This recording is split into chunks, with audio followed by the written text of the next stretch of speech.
HSC 2026 পরীক্ষার্থীরা, তোমাদের জন্য একটি বড় আপডেট এসেছে। আগামী 7 জুন থেকে শুরু হতে পারে তোমাদের এইচএসসি ও সমমান পরীক্ষা। কিন্তু প্রশ্ন হচ্ছে, এটা কি ফাইনাল সিদ্ধান্ত? শিক্ষামন্ত্রীর অনুমোদন কি হয়ে গেছে? আর তোমাদের হাতে এখন ঠিক কতদিন সময় বাকি আছে? সবকিছু জানতে ভিডিওটি শেষ পর্যন্ত মনোযোগ দিয়ে দেখো। চলতি বছরের এইচএসসি ও সমমান পরীক্ষা আগামী 7 জুন থেকে শুরুর প্রাথমিক সিদ্ধান্ত নিয়েছে অন্তঃশিক্ষা সমন্বয় বোর্ড। শিক্ষা ও প্রাথমিক গণশিক্ষা মন্ত্রী ডক্টর আ.ন.ম এহসানুল হক মিলনের চূড়ান্ত অনুমোদনে এ বিষয়টি বিজ্ঞপ্তি জারি করা হয়েছে।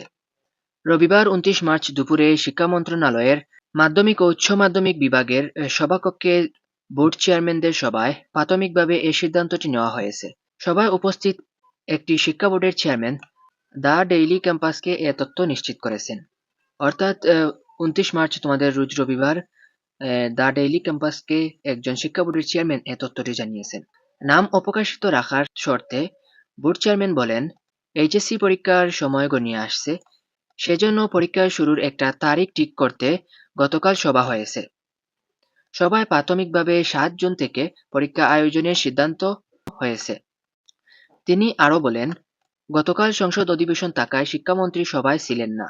অর্থাৎ আমাদের মিলন স্যার গতকাল সভায় অনুপস্থিত ছিলেন।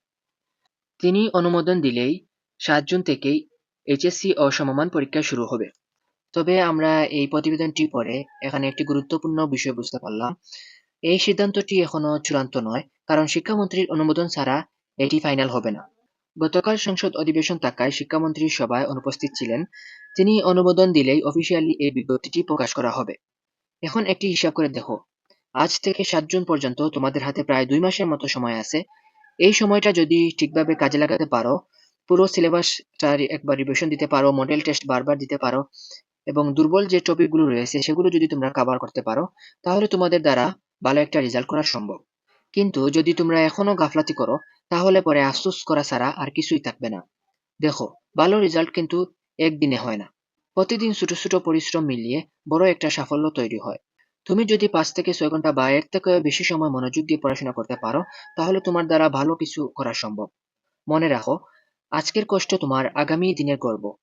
তাই দেরি না করে আজ থেকেই নিজের রুটিন বানাও এবং ফুল ফোকাস দিয়ে পড়াশোনা শুরু করো।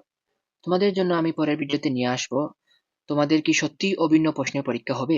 এটা নিয়ে আমি তোমাদেরকে বুঝিয়ে দেব এবং তোমাদের যা যা কনফিউশন আছে সবগুলো আমি তোমাদের দূর করব। তো তোমাদের যদি অভিন্ন প্রশ্ন সম্বন্ধে কোনো কোয়েশ্চন থাকে, তাহলে আমাকে এই ভিডিওতে করতে পারো। আমি তোমাদের পরের ভিডিওতে নিয়ে আসবো। তাহলে আজকের মতো এই ভিডিওটি শেষ করি। ভিডিওটি ভালো লাগলে লাইক করো, বন্ধুদের সাথে শেয়ার করো। আর এমন গুরুত্বপূর্ণ আপডেট পেতে আমাদের চ্যানেলটিকে সাবস্ক্রাইব করো। সবাই ভালো থাকো। আল্লাহ হাফেজ সবাইকে।